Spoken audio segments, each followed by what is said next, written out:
Hello dear friend, this is Ashish Charles. Today we are going to discuss new topic BET theory or BET equation from of adsorption from surface chemistry unit. ये जो topic है वो surface chemistry से है और surface chemistry का सबसे बड़ा लेंथी और इम्पॉर्टेंट टॉपिक है। एमएससी में तो 15 मार्क्स का क्वेश्चन यहाँ से आता ही है। प्रीवियस ईयर के पता नहीं कितने सारे पेपर में ये क्वेश्चन पूछा ही गया होगा। तो वैसे तो ये सबसे बड़ी इक्वेशन है, डेरिवेशन भी इसका बहुत बड़ा है। उस बहुत बड़े को बहुत शॉर्ट करने की कोशिश की गई है। बड़ी इक्वेशन तो है तो बहुत बड़ी ही, सॉल्व भी बहुत कुछ करना पड़ेगा, लेकिन हमने उसे कोशिश करी गई है कि हम छोटे पॉइंट्स के थ्रू हम उसे समझें और इजीली याद रख सकें। तो बहुत इजी वे में आपको समझ में आ जाएगी, I promise you today. First of all we are going to discuss about its postulates. तो इस थ्योरी के या इस थ्योरी बेट जो थ्योरी है उससे जो एक इक्वेशन बनेगी वो तो डिराइव करेंगे। उस थ्योरी के सबसे पहले पॉइंट में आपको याद रखना है कि आपको पोस्टुलेट्स ध्यान रखने हैं। अगर बोलूँ तो मैं इस पूरे डेरिवेशन का समरी लिखा हूँ यहाँ पे। समरी में पहले बात आपको ये याद रखनी है कि इस थ्योरी के आपको पोस्टुलेट्स याद रखने हैं कि पोस्टुलेट्स क्या कहते हैं, पॉइंट्स क्या कहते हैं इस थ्योरी के। दूसरी बात आपको ये याद रखनी है कि यहाँ पर मल्टी लेयर फॉर्मेशन होगा, मल्टी लेयर फॉर्मेशन को समझाओगे। उसके बाद वहाँ से आप के इक्विलिब्रियम कांस्टेंट कैलकुलेट करोगे। इक्विलिब्रियम कांस्टेंट को थीटा का मतलब एडजॉर्प्शन होता है, कैसे होता है वो हम बताएंगे, और एंड देयर पैटर्न्स। तो थीटा निकालेंगे और थीटा के पैटर्न्स को कैलकुलेट करेंगे। Total coverage must be 1। Total coverage मतलब जो एडजॉर्प्शन होगा वो 100% होना चाहिए, 1 के बराबर करेंगे और वहाँ से थीटा नॉट की वैल्यू कैलकुलेट करेंगे। आफ्टर दैट हम ये इक्वेशन निकाल के प्रूफ करेंगे वी एडजॉर्प्शन और मल्टी लेयर वॉल्यूम कितना हुआ, एडजॉर्प्शन कितना हुआ और पर्टिकुलर समय पर कितना एडजॉर्प्शन हुआ है उसको रिप्रेजेंट करेंगे। ये जो सॉल्व करके आता है ओवरऑल वही आपकी बेट इक्वेशन बन जाती है। तो ऐसे 8 पॉइंट के हिसाब से अगर आप याद रखोगे तो मुझे नहीं लगता कि आपको कोई प्रॉब्लम आएगी। अभी हमने स्टार्ट किया नहीं है, आओ सीखें। तो सबसे पहला पॉइंट कि इस थ्योरी के पोस्टुलेट्स क्या क्या कहते हैं, एक एक करके पोस्टुलेट्स समझने की कोशिश करते हैं। पहला पॉइंट ये है एडजॉर्प्शन, लिख सकते हो आप, adsorption occurs only at well defined surface. पहला पॉइंट थ्योरी का ये कहता है कि एडजॉर्प्शन जो होगा वो वेल डिफाइंड सरफेस पर होगा। एडजॉर्प्शन क्या चीज़ होती है कि माना जैसे ये कोई सरफेस है और मैंने इसे मार्कर लिख करके इंक से इसके ऊपर लिख दिया, एक पेन से, तो ये जो है इंक जो इसके अंदर पूरे बॉडी पार्ट में नहीं फैली है, बस इसकी बॉडी की सरफेस पर चिपकी है। तो इस फिनोमिना को सरफेस फिनोमिना कहते हैं और एडजॉर्प्शन एक सरफेस है। तो वो ये कहेगा कि एडजॉर्प्शन उन्हीं जगह पर होता है जो वेल डिफाइंड सरफेस होती है। इस बात का क्या मतलब है उसे हम बाद में दूसरे पॉइंट में समझ लेंगे आगे जा करके। फिर नेक्स्ट पॉइंट में ये है कि adsorption is multi layer in nature. जो आपका एडजॉर्प्शन होगा वो मल्टी लेयर फॉर्मेशन होना चाहिए। मल्टी लेयर का क्या मतलब होता है कि माना कि आपके पास कि आपने कई बार देखा होगा कि टेबल पर की सरफेस पर एक लेयर चिपक गई डस्ट की, धूल की, आपने झाड़ू लगाई और डस्ट की उसके सरफेस पर डस्ट पार्टिकल उसकी सरफेस पर चिपक गए, और वो अगर माना कि एक ही लेयर बनाए और बहुत समय बाद 5-6 महीने बाद आप घर आओ तो आपकी जो लेयर होगी वो इतनी मोटी लेयर बन जाएगी। तो उसने एडजॉर्प्शन क्या हुआ, एक के ऊपर एक के ऊपर एक के ऊपर एक मल्टी लेयर का फॉर्मेशन कर दिया। तो मल्टी लेयर फॉर्मेशन अभी हम इसे दिखाएंगे भी कि मल्टी लेयर फॉर्मेशन कैसे करते हैं। तो पहला पॉइंट, वेल डिफाइंड सरफेस पर ही एडजॉर्प्शन होगा, कहीं पर भी हो जाए ऐसा नहीं है, पर्टिकुलर जगह पर होगा। दूसरा आपने ये कहा कि एडजॉर्प्शन जो होगा वो मल्टी लेयर फॉर्मेशन में होगा। तीसरा पॉइंट जो है वो फिजिकल नेचर का होगा। एडजॉर्प्शन जो है वो फिजिकल एडजॉर्प्शन के बारे में आप पढ़ रहे हो। अब एडजॉर्प्शन क्या होता है, दो टाइप के होते हैं, एक फिजिकल एडजॉर्प्शन होता है और एक होता है केमिकल एडजॉर्प्शन। फिजिकल एडजॉर्प्शन वो है जो जनरली रिवर्सिबल है। मैंने मार्कर की इंक इस पर चलाई और इसे साफ कर दिया कपड़े से या ऐसे हाथ से भी रिमूव हो गया, क्योंकि जो मार्कर की इंक जो थी वो इस बोर्ड की सरफेस जो चिपकी हुई थी वो वीक वॉन्डरवॉल फोर्स से चिपकी हुई थी और वीक फोर्स से थी तो इजीली रिमूव हो गई। तो दैट प्रोसेस इज रिवर्सिबल। और केमिकल एडजॉर्प्शन क्या है कि लोहे पर आपने पेंट लगाया, उसने एक नया केमिकल बनाया और उसकी सरफेस पर ही चिपका है, वो पेंट भी लोहे की सरफेस पर ही चिपका है लेकिन केमिकल बॉन्ड से चिपक गया, तो केमिकल एडजॉर्प्शन कहलाता है। फिलहाल हमारे पास इस थ्योरी के अकॉर्डिंग पहला पॉइंट जो बोला आपके पास एडजॉर्प्शन होगा आपके पास वेल डिफाइंड सरफेस पर, और दूसरा पॉइंट हमने बोला है कि मल्टी लेयर फॉर्मेशन होगा।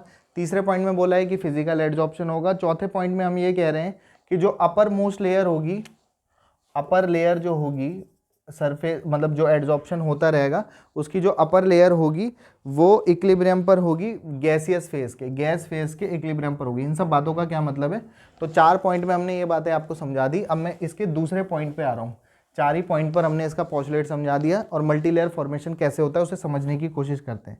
माना कि आपके पास ये कोई सरफेस है जहाँ पर कोई चीज़ एड्जॉर्ब होनी थी, जिस पर्टिकुलर टॉपिक के बारे में हम पढ़ रहे हैं वैसे तो कोई भी चीज़ एड्जॉर्बेट हो सकती है।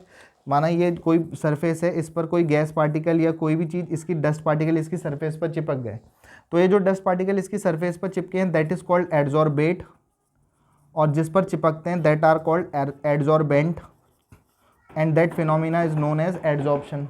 तो इस एड्जॉर्प्शन के लिए ये जो सरफेस है यहाँ पर एड्जॉर्ब होना है। तो हम यहाँ जिस एड्जॉर्प्शन के बारे में पढ़ते हैं तो जो एड्जॉर्बेट होता है वो हमारा गैस होता है। तो गैस पर जब हम प्रेशर लगाते हैं तो गैस लिक्विड में बदलती है और सॉलिड की सरफेस पे चिपक जाती है। तो ये हमारे सरफेस है। मैं आपको यहाँ पे कुछ जगह दिखा देता हूँ, 1 2 3 4 5 6 7 8 9 10। माना कि हमारे पास जो सरफेस के लिए स्पेस है वो 10 स्पेस है। तो 10 स्पेस में से आपके पास माना कि यहाँ पर यहाँ पर यहाँ पर यहाँ पर एड्जॉर्प्शन हो गया, गैस के पार्टिकल इसकी सरफेस पर आकर के चिपक गए। जैसे 4 और 9th वाली पोजीशन पर एड्जॉर्प्शन नहीं हुआ, 4th और 9th वाली पोजीशन पर एड्जॉर्प्शन नहीं हुआ, ये बात इस बात को बताता है कि आपके पास 4th और 9th वाली वेल डिफाइंड सरफेस नहीं है। जैसा पहले पॉइंट में उसने कहा था कि एड्जॉर्प्शन होगा, तो ऐसा नहीं कि पूरी टेबल की पूरी जगह पर ही एड्जॉर्प्शन हो जाए, कुछ कुछ जगह शायद बची हुई भी रह जाए। तो वो जो बची हुई जगह है वो आपका क्या है? वेल डिफाइंड सरफेस नहीं है। और जिन पर एड्जॉर्प्शन हो गया वो वेल डिफाइंड सरफेसेस थी, उनकी सरफेस पर एड्जॉर्ब हो गया। होप आपको पहला पॉइंट समझ में आ गया होगा। अब मल्टीलेयर फॉर्मेशन को डिफाइन करना था, तो मल्टीलेयर फॉर्मेशन के लिए गैस पार्टिकल इसकी सरफेस पर, सॉलिड की सरफेस पर गैस के पार्टिकल इसकी सरफेस पर चिपक गए। यहाँ पर देखा तो हमने 3 पार्टिकल चिपक गए। सपोज यहाँ पे गैस के 4 पार्टिकल इसकी 4-5 पार्टिकल इसकी सरफेस पर चिपक गए। यहाँ 3 गैस के पार्टिकल इसकी सरफेस पर चिपक गए। ऐसे ही कुछ जगह 4, किसी जगह 5, किसी जगह 6, किसी की जगह 2, किसी जगह 3 गैस पार्टिकल चिपक गए उनकी सरफेस पर। तो सरफेस तो ये है, लेकिन सरफेस के ऊपर क्या होने लगे हैं? गैस के पार्टिकल एड्जॉर्ब होने में लगे हैं। तो वो जो एड्जॉर्प्शन हो रहा है वो मल्टी लेयर का फॉर्मेशन कर रहा है। ये तो मोनोलेयर वाली टाइप हो गई। तो यहाँ पर क्या फॉर्मेशन हो रहा है? Multi layer formation. मोनोलेयर मतलब फर्स्ट वाली लेयर पर जो एड्जॉर्प्शन हुआ है वो मोनोलेयर है, उसके बाद जो एड्जॉर्प्शन हो रहा है वो मल्टी लेयर फॉर्मेशन का फिनोमिना होने में लगा है। तो इस मल्टी लेयर फॉर्मेशन को दूसरे पॉइंट में जो समझाना था वो हमने समझा दिया। अब एक एक करके के इक्विलिब्रियम या इक्विलिब्रियम कांस्टेंट हम कैलकुलेट करेंगे। पॉज करके फिलहाल इतने पॉइंट पे आप इसको स्क्रीनशॉट ले लो या नोट कर लो, फिर आगे बढ़ते हैं। Now we will calculate third part. जो मैंने 8 पॉइंट लिखाए थे उसमें थर्ड पॉइंट की बात कर रहे हैं। तो हम यहाँ इक्विलिब्रियम कांस्टेंट निकालेंगे। तो देखो सबसे पहले तो आपका क्या था? सिर्फ सरफेस था, जैसे ये दिखाया था मैंने, ये सरफेस है और गैस पार्टिकल इसकी सरफेस पर आकर के एड्जॉर्ब हो रहे थे। तो एक पार्टिकल गैस का आया, एड्जॉर्ब हुआ और इन्होंने जीएस बनाया। मतलब जब एक पार्टिकल एड्जॉर्ब हो गया तो आप इसको क्या कह रहे हो? जीएस कह रहे हो। यहाँ पर ये दोनों रिवर्सिबल हो सकता है, मे बी इक्विलिब्रियम पर हो सकता है। अगर इक्विलिब्रियम पर हुआ तो इस K1 को इस प्रोसेस का इक्विलिब्रियम कांस्टेंट कह रहे हैं। जब आप एक बार एड्जॉर्प्शन हो गया, जीएस बन गया, उस पर दूसरा गैस पार्टिकल आया और उसने क्या फॉर्म कर लिया? आपका G2S। 2 गैस पार्टिकल उसकी सरफेस पर एड्जॉर्ब हो गए। इस बात का मतलब ये है कि 2 पार्टिकल एड्जॉर्ब हो गए। फिर जब G2S आपका फॉर्म हो गया, उसके बाद एक और गैस पार्टिकल आया उसकी सरफेस पर और इसने 3 G3S। फिर सिमिलरली ऐसे ही चलता रहेगा। उसके बाद माना Gn-1S आया और एक गैस पार्टिकल आया और इसकी सरफेस पर एड्जॉर्ब हो गया, हमने उसे GNS मान लिया। इसको इक्विलिब्रियम कांस्टेंट K2, K3 और सिमिलरली इसके लिए Kn कह रहे हैं। और हम केमिकल इक्विलिब्रियम वाले चैप्टर से जानते हैं कि क्लास 11 से कि इक्विलिब्रियम कांस्टेंट निकालने का फॉर्मूला प्रोडक्ट साइड का concentration divided by reactant side का कंसंट्रेशन। अब की बार रिएक्टेंट ये है तो रिएक्टेंट साइड का concentration. Equilibrium constant K2 calculate करेंगे, that answer will be equal to G2S divided by GS into G। फिर K3 we will calculate, then we will obtain G3S upon G2S upon into G। इसमें अगर हम equilibrium constant Kn निकालेंगे तो product side का concentration divided by reactant side का concentration Gn-1 S and जी, ये हमें ऑब्टेंड हो जाएगा। तो 3 पॉइंट तक, जो मैंने आपको 8 पॉइंट बेसिक बताए थे, तो 3 पॉइंट तक काम आपको ये करना था। 4th पॉइंट का काम अभी बताते हैं। फिर हमने कहा था कि जो आपका के इक्विलिब्रियम है हम उसे थीटा के टर्म में प्रेजेंट करेंगे। थीटा मतलब एडजॉर्प्शन बता रहा है। तो मैं आपको बता दूं कि कौन कौन सी चीज़ क्या है। जैसे थीटा नॉट है, थीटा नॉट का मतलब आपके पास ये सिर्फ सरफेस है, इस पर कोई चीज़ एडजॉर्ब नहीं हुई है। उस सरफेस को हम जहाँ पे थीटा नॉट आएगा या एस आएगा उसकी जगह हम थीटा नॉट प्रेजेंट कर लेंगे। और जहाँ पर अगर आपके पास हमारा जी एस है, जी एस का मतलब एक गैस पार्टिकल इसकी सरफेस पर एडजॉर्ब हो गया, तो इसका मतलब एक गैस मॉलिक्यूल एडजॉर्ब हो गया, तो उसको हम थीटा 1 से प्रेजेंट करने वाले हैं। सिमिलरली G2S मतलब 2 गैस पार्टिकल एडजॉर्ब हो गए, तो एडजॉर्प्शन को हम थीटा से प्रेजेंट कर रहे हैं, और थीटा से प्रेजेंट करते करते यहाँ पर हम इसे थीटा 2 कह रहे हैं। सिमिलरली G3S G4S वाले और GNS वाले को हम क्या कह देंगे, आपका यहाँ पर थीटा n कह देंगे। तो ये हम लेटर यहाँ पर यूज़ करने वाले हैं। और सिमिलरली अगर सिर्फ गैस होगा तो गैस पर हम क्या अप्लाई करते हैं, प्रेशर अप्लाई करते हैं। तो गैस जो प्रोपोर्शनल होगी वो किसके प्रोपोर्शनल होगी, प्रेशर के प्रोपोर्शनल होगी। तो अगर मैं इन इक्वेशंस को देखूं, इसको सेकंड और इन सबको फर्स्ट कह दूं, तो फर्स्ट और सेकंड से मैं यहाँ पे आगे बढ़ा रहा हूँ कि फर्स्ट और सेकंड इक्वेशन को हम क्या कह सकते हैं, K1 equal to G S की जगह क्या लिख लेंगे हम, theta one upon pressure into P into surface के लिए हम क्या कह देंगे, एस के लिए थीटा नॉट। सिमिलरली हम K2 निकालेंगे, तो K2 का फॉर्मूला हमारा ये था, G2S की जगह हम क्या पुट कर लेंगे, थीटा 2 अपॉन में GS इंटू जी। GS क्या है हमारा, थीटा 1 इंटू और क्या है ये हमारा GS इंटू जी। तो जी की जगह हम क्या टर्म यूज़ कर लेंगे, प्रेशर P। सिमिलरली K3 निकालेंगे, तो K3 आ जाएगा हमारा theta 3 upon theta 2 into pressure P। Similarly dot dot dot करके अगर हम Kn कैलकुलेट करेंगे तो थीटा n अपॉन थीटा, ये जो है थीटा n-1 आ जाएगा, इंटू प्रेशर की जगह गैस के लिए क्या अप्लाई कर लेंगे, प्रेशर P। तो होप आपको यहाँ तक समझ में आया होगा। और हमने 4th पॉइंट आपको बोला था, 4th पोस्टुलेट की के इक्विलिब्रियम, जो इक्विलिब्रियम कांस्टेंट है हम उसे थीटा के टर्म में प्रेजेंट कर देंगे। तो हमने उसे थीटा के टर्म में प्रेजेंट कर लिया। तो कैसे किया है उसे लिख लेंगे, पॉज करके स्क्रीनशॉट ले लें।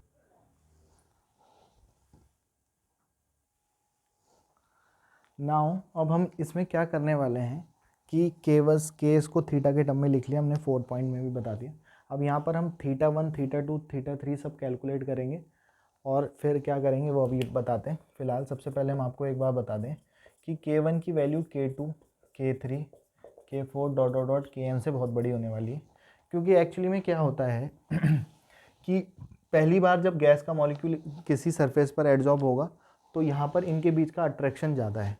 जैसे जैसे 2 3 4 गैस मॉलिक्यूल एडजॉर्ब होंगे तो इनका जो इसका जो इस सरफेस के साथ इस सरफेस के साथ इस सरफेस के साथ जो अट्रैक्शन है वो धीरे धीरे कम होता जाएगा, क्योंकि वो सिर्फ मल्टी लेयर फॉर्मेशन की वजह से इस जो फर्स्ट वाली लेयर है उससे एडजॉर्ब नहीं हो पा रहा।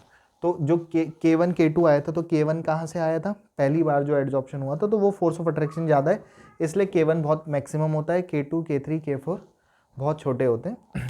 इतने छोटे होते हैं कि हम K2 K3 K4 dot dot dot Kn को ऑलमोस्ट हम क्या पढ़ लेते हैं, ऑलमोस्ट KL पढ़ लेंगे।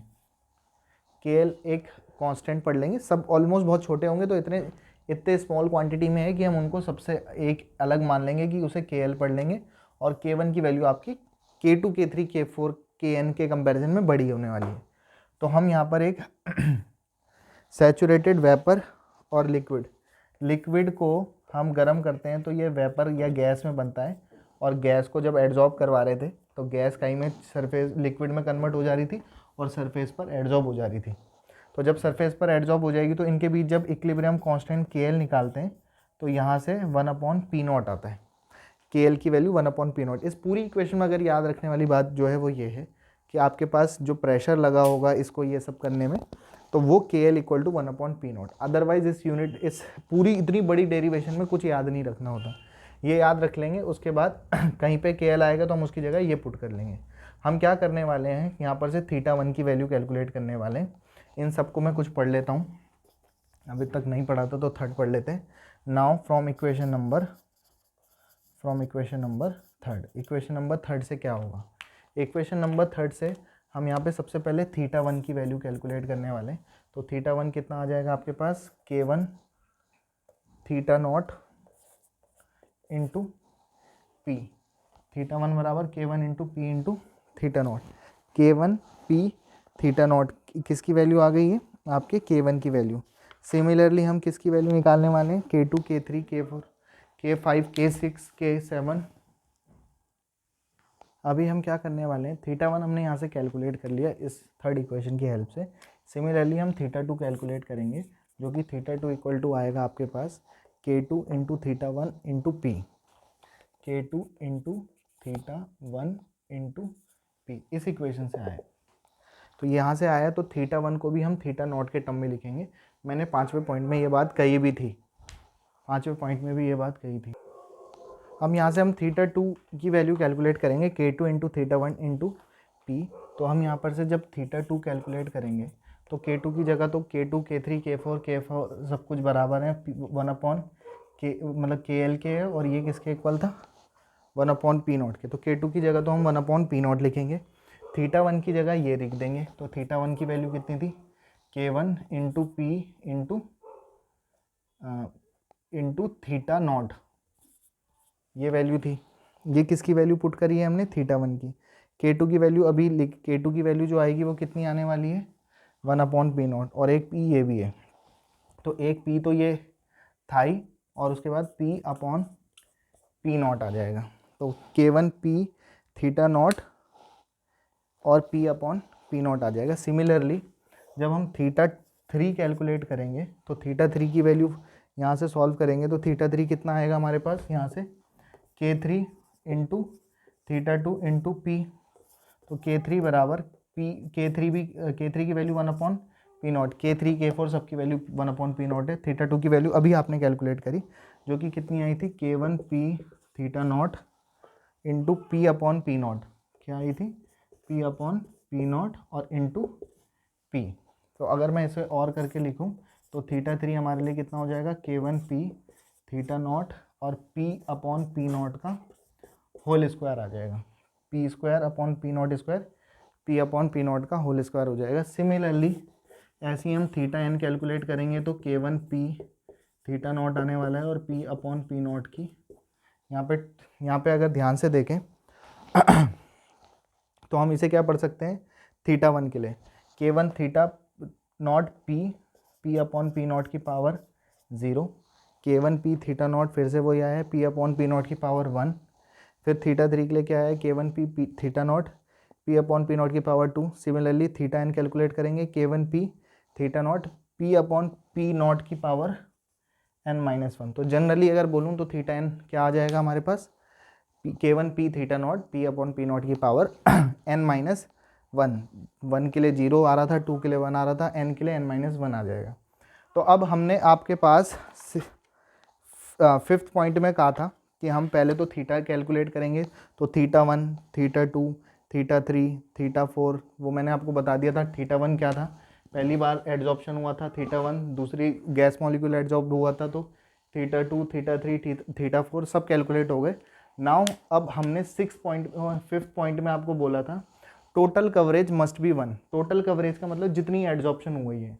तो 5th पॉइंट को हम ये यहाँ पे बताने वाले हैं, जो हमने शुरुआत में बताया था कि theta naught plus theta 1 plus theta 2 plus theta 3 plus dot dot dot theta n must be equal to 1। ये सब इक्वल टू 1 करने पर इसका मतलब ये है कि जो एड्जॉर्प्शन हुआ है वो 100% हुआ है। तो एड्जॉर्प्शन जो 100% 1 के बराबर रखेंगे तो यहाँ से हम थीटा नॉट की वैल्यू कैलकुलेट करेंगे। किसकी वैल्यू कैलकुलेट करेंगे, थीटा नॉट की वैल्यू। तो पॉज करके स्क्रीनशॉट ले लो पहले इतना, फिर मिटा करके मैं स्टार्ट करता हूँ फिर क्या बताना है। तो टोटल कवरेज को 1 के मस्ट बी 1 कर देंगे, इक्वल टू 1 कर लेंगे। टोटल कवरेज थीटा नॉट की वैल्यू बताओ कितनी आई थी, थीटा नॉट हमने कैलकुलेट किया था। तो थीटा नॉट तो फिलहाल अभी हमारे लिए क्या रहने वाला है, थीटा नॉट ही रहने वाला है। प्लस जो थीटा 1 आया था, थीटा 1 की वैल्यू थीटा नॉट के टर्म्स में हमने निकाली थी, वो आई थी आपकी K1 P theta not into P upon P not की पावर 0, और पी अपॉन पी नॉट की पावर 0 का मतलब 1 ही होता है। Plus theta naught theta one फिर थीटा टू की वैल्यू कैलकुलेट करी थी, कितनी आई थी, K1 P theta not P upon P not की पावर 1 प्लस थीटा थ्री निकाला था तो K1 P theta not P upon P not की power 2। Similarly theta three dot dot dot theta N निकालेंगे तो क्या आ जाएगा, KN P theta not P upon P not की power n-1 must be equal to 1। तो सबको equal to 1 कर लिया, सबसे थीटा नॉट में कॉमन कर रहा हूँ क्योंकि मुझे जो सॉल्व करना है वो थीटा नॉट ही कैलकुलेट करना है। तो थीटा नॉट मैंने सबसे कॉमन किया तो यहाँ से 1 बचेगा, थीटा नॉट कॉमन हो गया तो ये बचेगा K1 P upon P not की पावर 0 प्लस और ये सब कुछ जो K1, हाँ फिर यहाँ से क्या आएगा आपके पास, K1 P theta naught common हो गया तो क्या बचेगा हमारा, P अपॉन P नॉट की power 1 plus K1 P theta naught बाहर कॉमन हो गया तो P अपॉन P नॉट की पावर 2 और plus dot dot dot KN P theta naught तो बाहर कॉमन हो गया तो P अपॉन P नॉट की पावर n-1 और bracket equal to 1। Theta naught तो बाहर कॉमन ही है, वो अभी भी कॉमन ही रहेगा। 1 प्लस यहाँ पर से सब में से K1 P भी कॉमन हो सकता है, देख रहे होंगे आप। तो K1 P अगर मैं सबसे कॉमन कर लिया जाएगा तो क्या बचेगा अंदर, P अपॉन P नॉट की पावर 1 0, इसको मैं 1 ही पढ़ लेता हूँ, P अपॉन P नॉट की पावर 0 का मतलब 1 ही है, plus P upon P not plus P upon P not की power 2 plus dot dot dot P upon P not की पावर n-1, ये ब्रैकेट क्लोज, बड़ा वाला ब्रैकेट भी क्लोज इक्वल टू 1। सब कुछ ये 1 के बराबर आ गया। Now theta naught bracket close 1 plus K1 P। अब मैं आपको एक बाइनोमियल का फॉर्मूला पढ़ा दूँ, 1 माइनस एक्स की पावर -1 इक्वल टू होता है 1 plus X square plus dot dot dot X की power 1 plus X square plus X की पावर 3 डॉट डॉट डॉट ऐसे ही चलता रहता है, एक्स की पावर n-1 एक्स की पावर n तक ऐसे ही चलता रहेगा। फिर तो हमने K1 P कॉमन कर लिया तो यहाँ पर से हम इसको पढ़ सकते हैं 1 minus P upon P not की पावर -1, यहाँ से बाहर कॉमन हो जाएगा और बड़ा ब्रैकेट क्लोज करके इक्वल टू 1। अगर मैं और इसको चाहें तो सॉल्व करते समय क्या लिख सकते हैं, theta not 1 plus K1 P 1 minus P not की power P upon P not की पावर -1 है, नीचे लेके आएंगे तो 1 minus P upon P not और ये इक्वल टू 1। जब इतना सब कुछ सॉल्व कर लिया तो हम यहाँ पर से किसके लिए सॉल्व करेंगे, हमने पहले ही बताया था थीटा नॉट की वैल्यू के लिए सॉल्व करेंगे। तो थीटा नॉट को हम यहाँ से सॉल्व करके बताते हैं कि आपका आंसर कितना आने वाला है, फिर आगे बढ़ेंगे। तो मैं इसको मिटा रहा हूँ, हमने जिसका यूटिलाइजेशन था वो यूज़ कर लिया, थीटा 1 थीटा नॉट की वैल्यूज़ को, इसको रब करके फिर आगे बताते हैं यहाँ पे क्या करेंगे। तब तक वो नोट कर लें साथ में, साथ होप आप लोगों को समझ में आ रहा होगा। बहुत बड़ी डेरिवेशन है लेकिन बहुत ज़्यादा इतना कुछ है नहीं इस पूरी डेरिवेशन में। सीक्वेंस में याद रखना है, पॉइंट्स ध्यान रखने जो क्लास स्टार्ट होने से पहले ही बता दिया था। नाउ हम थीटा नॉट के लिए सॉल्व करेंगे तो ये यहाँ पर एलसीएम ले लेते हैं इसको ब्रैकेट के अंदर, तो ये आएगा 1 minus P upon P not plus K1 P और पूरे के अपॉन में 1 minus P upon P naught equal to 1। Theta naught की वैल्यू सॉल्व करेंगे तो ये इधर और ये सब कुछ नीचे, तो ये आ जाएगा 1 minus P upon P not divided by 1 minus P upon P not plus K1 P। ये जो वैल्यू सॉल्व हुई है वो थीटा नॉट की वैल्यू जो आप चाह रहे थे इतनी देर से। ऑलमोस्ट हम एंड पर हैं, फिर अभी बताते हैं फाइनली क्या करना है। इसके बाद आप पॉज करके स्क्रीनशॉट ले ले थीटा नॉट की वैल्यू जो कैलकुलेट हुई है। आफ्टर दैट जब थीटा नॉट की वैल्यू कैलकुलेट हो जाएगी तो फिर उसके बाद हम जो मेन जो इक्वेशन लेके आनी है, जो 7th और 8th पॉइंट में हमने बताया था आपको, वो आ जाएगी। Next, now V of adsorption हम कैलकुलेट करने वाले हैं। इस बात का ये मतलब है कि भाई जो ये सरफेस थी इस पर किसी पर्टिकुलर समय पर कितना एडजॉर्प्शन हुआ है। तो ये जो दिया जाता है एडजॉर्प्शन, टोटल एडजॉर्प्शन, वो कैसे दिया जाता है वो हम यहाँ पे बता देंगे। ये वॉल्यूम है मोनोलेयर का, मोनोलेयर पर जितनी एडजॉर्प्शन हुआ है वो वॉल्यूम Vm से प्रेजेंट कर रहे हैं।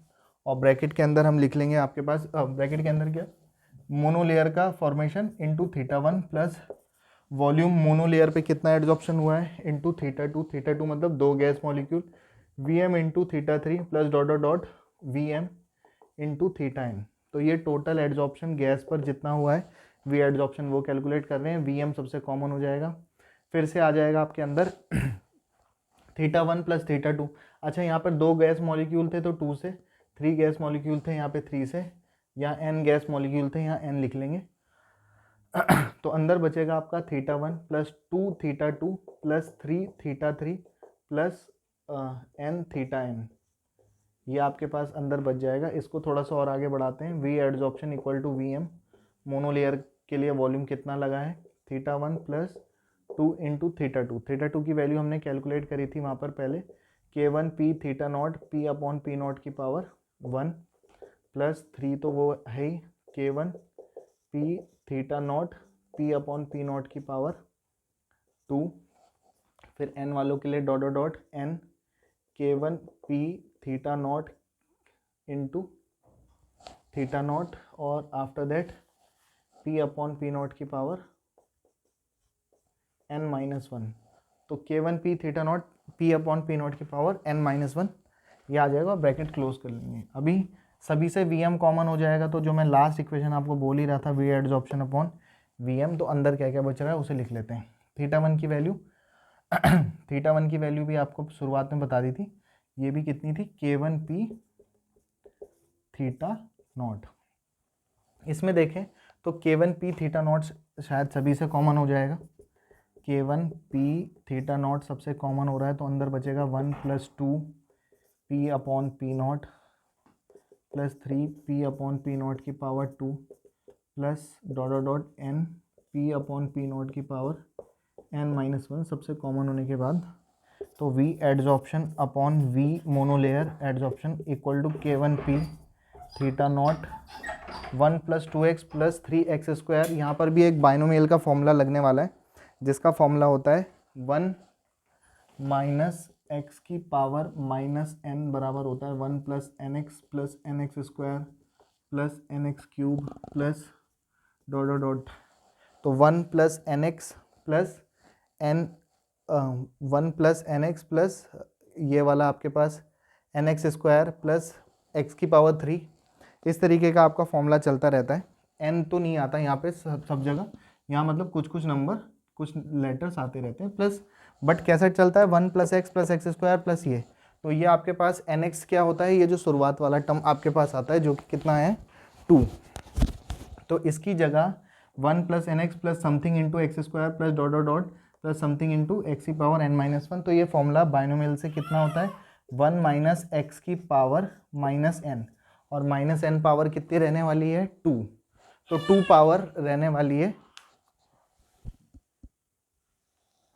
इसके बाद हम यहाँ पर से ऐसे थोड़ा सा और सॉल्व कर लेंगे। ये बनेगा आपका V adsorption upon V monolayer equal to K1 P θ not upon में आ जाएगा आपके पास 1 minus P upon P not की पावर 2। ऑलमोस्ट हम एंड पर ही हैं, आगे बढ़ जाते हैं। इसको पढ़ लेते हैं K1 P upon P 1 minus P upon P not की पावर 2, और ये जो θ नॉट है θ नॉट की वैल्यू को यहाँ से पुट कर लेंगे। इसको अभी तक मेरी थर्ड फोर्थ इक्वेशन जितनी भी मानी थी इसको फोर्थ पढ़ लेते हैं। तो यहाँ पर से हम θ नॉट की वैल्यू पुट कर लेंगे, जो कि क्या मिलने वाली है 1 minus P upon P not upon 1 minus P upon P not plus K1 into P। ये इक्वेशन आपके पास जो आई है यही आपकी बेट इक्वेशन कहलाती है। इसे थोड़ा सा और मॉडिफाइड कर लें तो इससे इसकी एक पावर कैंसिल हो जाएगी, और जब पावर कैंसिल हो जाएगी तो ये आपको क्या दिखाई देने वाला है K1 P upon 1 minus P upon P not a की पावर रह गई into 1 minus P upon P not plus K1 into P। सो मैं इसको और करके यहीं पे लिख रहा हूँ, इधर लिख रहा हूँ इन सब बातों को, कुछ नहीं लिख रहा, वही लिख रहा है जो वो लिखा हुआ है। V adsorption upon V monolayer, monolayer पर कितना एड्जॉर्प्शन हुआ है, कितना वॉल्यूम है, और किसी पर्टिकुलर समय पर कितना एड्जॉर्प्शन हुआ है, वो एड्जॉर्प्शन ही आप बता रहे थे। तो ये आया कितना है लास्ट में K1P upon 1 minus P upon P not into 1 minus P upon P not plus K1P। ये जो इक्वेशन आपकी आई है इस 7वें पॉइंट में, जो मैंने आपको कहा था 7.8 पॉइंट पढ़ाए थे, this equation is known as BET equation. मैं से और आगे बढ़ा करके 8वां पॉइंट मैंने आपको और पढ़ाया था, जैसे 1 2 3 पढ़ाए थे, ऐसे 8 पॉइंट पढ़ाए थे। 7वें पॉइंट की जो इक्वेशन आई है, this equation is known as BET equation. तो पॉज करके स्क्रीनशॉट ले लें। बड़े सिंपल वे में बताने की कोशिश की गई है बड़ी यूनिट, बड़ा टॉपिक है लेकिन इतना टफ नहीं है, ईजी है। पॉज करके फिलहाल स्क्रीनशॉट लें, आगे बढ़ते हैं, एक ग्राफ और पढ़ाते हैं। इसमें पहले एक क्वेश्चन कर लेते हैं, under what condition BET equation becomes Langmuir equation. Langmuir equation मैं पहले ही पढ़ा चुका हूँ, बहुत पहली वीडियो बना चुका था, बहुत टाइम पहले, शायद 1 साल पहले या 2 साल पहले। उस इक्वेशन का डेरिवेशन अगर आपको बोले कि किस कंडीशन पर ये लैंगमूर इक्वेशन बन जाएगी, जो ये आपकी बेट इक्वेशन है, इस बेट इक्वेशन से लैंगमूर इक्वेशन बन जाएगी तब जब 1/पी नॉट की वैल्यू, जो पी नॉट है, पी नॉट की वैल्यू सॉरी, पी नॉट की वैल्यू आपकी इन्फानाइट हो जाए। और जब पी नॉट इन्फानाइट हो जाएगा तो P upon P naught something upon infinite will be equal to 0। तो पी अपॉन पी नॉट की जगह हम 0 पुट कर लेंगे, तो V adsorption upon V monolayer will be equal to K1P upon, और ये आपका बन गया 1 minus P upon P naught 1 ही रह गया, और ये बच जाएगा 1 प्लस K1P। आप देख लेना उसके डेरिवेशन में यही आता है। इस इक्वेशन को ही लैंगमूर इक्वेशन कहते हैं। लैंगमूर इक्वेशन का डेरिवेशन ये हो जाएगा, बहुत छोटा सा है। इसके बाद एक ग्राफ पूछा जाता है, मैं डायरेक्ट आपको ग्राफ बता दूं, क्योंकि आपको ग्राफ जो पूछा जाता है वो किस किस के बीच में बनाने के लिए पूछता है, P upon P naught minus P into V 1/V adsorption के बीच, और साथ ही साथ ये ग्राफ पूछा जाता है P अपॉन पी नॉट को लेकर के। तो इन दोनों के बीच ग्राफ पूछता है बेट इक्वेशन से। वैसे तो इन दोनों के बीच आपको एक रिलेशनशिप वहीं से डिराइव करना होता है। ये बहुत बड़ी वीडियो हो गई है, मैं इसलिए बहुत ज़्यादा नहीं कहना चाह रहा। बाकी इसका ग्राफ कुछ इस तरीके से आता है, y equal to mx plus c equation से कंपेयर करके बनता है। तो फिलहाल आपका ग्राफ इस तरीके से आता है, जिसका स्लोप मैं आपको बता दूं कि स्लोप आपका कितना निकल के आता है c-1 अपॉन सी। इसका जो y equal to mx plus c graph आता है, तो स्लोप आता है आपका c-1 upon c into V m. तो ये ध्यान रख लेंगे, बस ये ग्राफ ऐसे ही पूछ लेता है कि इन दोनों के बीच ग्राफ कैसे बनता है, या ग्राफ प्लॉट करो इन दोनों के बीच में, तो ऐसा एक ग्राफ बन जाएगा। तो आप बेट इक्वेशन तक प्रूफ कर लेना, उसके बाद इसी इक्वेशन से इसके और इसके बीच में रिलेशनशिप निकालोगे, तो फिर वो equation y equal to mx plus C जैसी बनती है, और y equal to mx plus C का ग्राफ ऐसे ही आता है। तो वो सीधे उस इक्वेशन, मैथमेटिकल इक्वेशन के बेसिस पे ग्राफ ऐसा ही बनता है। ये क्वेश्चन एक इंपॉर्टेंट क्वेश्चन है, इस पर स्पेशल ध्यान दे देंगे। तो फिलहाल मैं आपको इस बहुत सिर्फ एक ही डेरिवेशन आधे घंटे से ज़्यादा का हो गया है, बहुत बड़ी इक्वेशन है, लेकिन मैंने आपको फिर से लास्ट में फिर से बोल रहा हूँ कि आपको 7-8 ही पॉइंट ध्यान रखने। पहला पॉइंट हमने आपको बोला था क्या करना है कि गैस वेल डिफाइंड सरफेस पर एडजॉर्ब होता है, मल्टी लेयर का फॉर्मेशन करता है। फिर आपने के इक्विलिब्रियम निकाला था, के इक्विलिब्रियम को थीटा के टर्म में निकाला था, फिर थीटा से थीटास को कैलकुलेट किया था, और वहाँ पर से थीटा नॉट की वैल्यू कैलकुलेट की गई थी। थीटा नॉट की वैल्यू को कैलकुलेट करके एक जगह रख देंगे। फिर आपने वी एडजॉर्प्शन और वी एम के बीच एक रिलेशनशिप प्रूफ किया था, V adsorption upon V m निकाला था, थीटा नॉट की वैल्यू कैलकुलेट कर ली थी। फिर आपने फिर आफ्टर दैट आपने V adsorption upon V m एक फॉर्मूला प्रूफ किया था। तो V adsorption upon V M में ही थीटा नॉट की वैल्यू पुट करी थी, उसके बाद ये आ जाता है। बस एक मिनट में ये पूरी इक्वेशन ध्यान रह जाती है। अगर आप रिवाइज करोगे तो बहुत ईजी लगेगी। पॉज करके स्क्रीनशॉट ले लो और बाकी जी लो अपनी ज़िंदगी। नेक्स्ट वीडियो में पियेंगे आप लोगों का खून। Have a good day, goodbye, good night, शुभ रात्रि, लव यू ऑल।